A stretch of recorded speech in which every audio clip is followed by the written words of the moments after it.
Good evening. I have some breaking news. Well, I don't know if it's breaking or not, but it's definitely recent. It is from 2 hours ago, so pretty recent, yes. Trump calls Khashoggi murder worst cover-up in history. Oh, right. Let's play this video and then we'll jump into the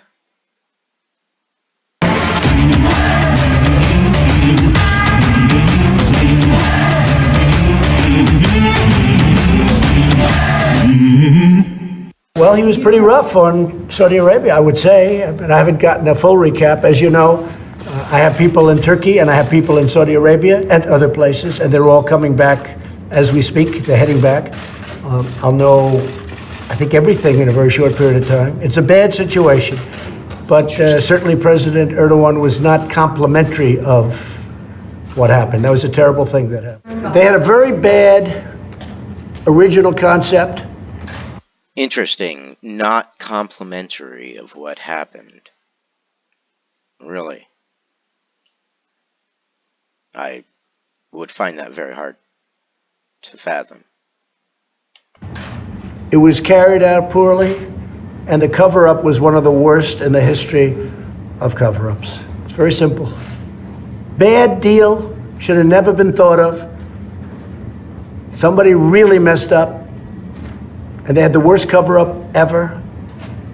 And where it should have stopped is at the deal standpoint, when they thought about it, because whoever thought of that idea, I think, is in big trouble. And they should be in big trouble. Yes, they should be in big trouble. Okay. So this is from BBC. So they are listed as a trusted source. Who is we'll give credit to, it doesn't say who the journalist is.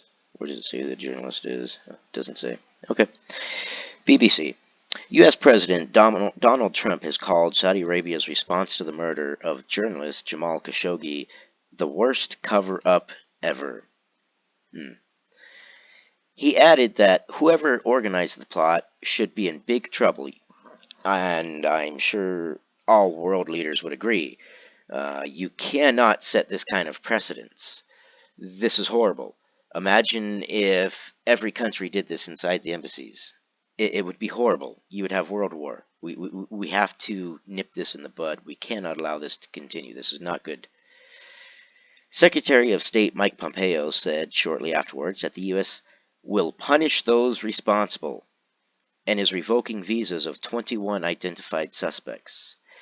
21 identified suspects where? Here in the U.S.? Revoking the visas, so I assume that means that they are here in the United States, they're revoking their visas, and they're going to deport them or allow them to get on whatever government plane takes them back to their place of origin. The U.S. will punish those responsible. Does that include the prince? If they find out that he's responsible, thank you.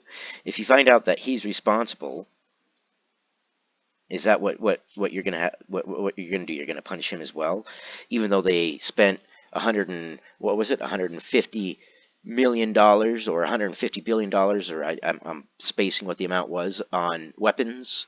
Trump said it was the biggest arms sales in history. It was huge. Speaking to reporters at the White House, Mr. Trump said they had a very bad original concept. It was carried out poorly, and the cover-up was the worst in history of cover-ups. I don't know if it was the worst in the history of cover-ups.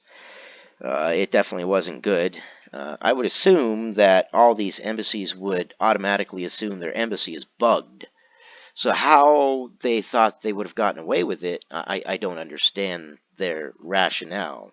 And definitely it was plotted. I mean, they had the body double. I'm assuming that they thought he was going to go quietly or something to that effect. Maybe they thought he was drugged, or the drugs didn't work, or he was supposedly silenced in any other capacity. But they had to have known that their embassy was bugged, because, I mean, you have to, as a foreign country in an embassy for your country on foreign land, you've got to assume that country is going to bug you, especially when you have angst against that country, and Saudi Arabia and Turkey are definitely not friendly. Where it should have stopped is at the deal standpoint, where they thought about it, he continued. Because whoever thought of that idea, I think, is in big trouble. And they should be in big trouble. Yes, I agree, and I don't know anybody that would disagree. At least, not openly, perhaps. We always have to add that little caveat there. The Saudi kingdom has provided conflicting accounts of what happened to Khashoggi, a U.S. resident and Washington Post contributor. After weeks of maintaining he was still alive, the authorities now say the 59-year-old was killed in a rogue operation. Yeah, in a rogue operation after visiting the Saudi consulate in Turkey. A rogue operation. So there is the out that they're going to spin, is a rogue operation. So they're going to say the governments, the head leaders, all the top leaders, or at least most of them, are going to be scathing free. But I'll tell you what, those 15 people that did end up killing Khashoggi, they better be shaking in their boots, because guess what? They're speed bumps now.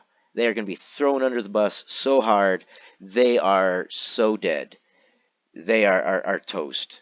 And I guarantee you they're going to use this as an opportunity to find a way to either execute or silence, imprison or jail, or in some other way, shape, or form, silence people who are critical. I guarantee it. I guarantee it. In a news conference at the State Department, Washington, D.C., Mr. Pompeo said that he and the president were not happy with the situation. You should be furious with the situation. We are making very clear that the United States does not tolerate this ruthless action to silence Khashoggi, a journalist, through violence, he said. When asked whether the U.S. would accept Saudi Crown Prince Mohammed bin Salman's explanation of the incident, Mr. Pompeo said, "We're going to accept what America learns." That would be the correct answer. Good. I like the fact that he is not taking the stance of, whatever he says, yes, yes, yes. So he's not doing the listen and believe. This is a great example of when listen and believe should be tossed out the window. Listen and believe is bullshit. Always be skeptical. We have people working all across the world to put our own understanding together. We have to develop our own data set. We will learn the facts ourselves. Good. As long as the investigation is fair and it reveals the facts and the facts are out in the open. Of course, we're not going to learn everything. Of course, there's going to be some things that they're going to withhold. But as long as the entirety of it as a whole is understood and released and there's some sort of transparency, yes. Earlier on Tuesday, Turkish President Recep Tayyip Erdogan, forgive me if I mispronounce that, told MPs from his ruling party that the killing of journalist Jamal Khashoggi was planned days in advance. Probably not days in advance, probably a lot longer than that, probably weeks in advance. He said Turkey had strong evidence Khashoggi was killed in a premeditated and savage murder at the consulate in Istanbul on 2nd of October. Savage murder, so if they planned a savage murder, then that to me kind of says that maybe they didn't know that their embassy was bugged.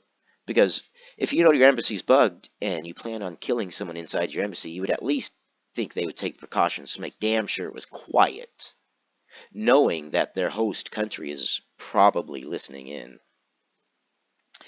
He also called for the suspects to be tried in Istanbul. I think they should be tried in a neutral country. A neutral country. Oof. Let's see. Saudi summit begins despite calls for boycott. Yeah, and a lot of business leaders are not going to that investment summit. I wouldn't want to go either. I would be in fear of them kidnapping me or doing some other cause of harm to me. I mean, they've already kidnapped a leader of another country and held him for a few months. This is insane. We have to take a stance. We can't allow this to happen. No matter who it is, and no matter how much she has. I mean, we cannot let this stand. I understand they're our biggest ally and that there's some political hurdles and things like that, but good God, this is not. No, this is not cool. This can't be. Let me know what you think. Comment, like, and subscribe, and let me know what you think. Does anybody have any other opinion? Does anybody actually believe that the Crown Prince is not involved? Does anybody know any other information that perhaps anybody else hasn't? Dun dun dun. Let us know in the comments below. You guys stay academic.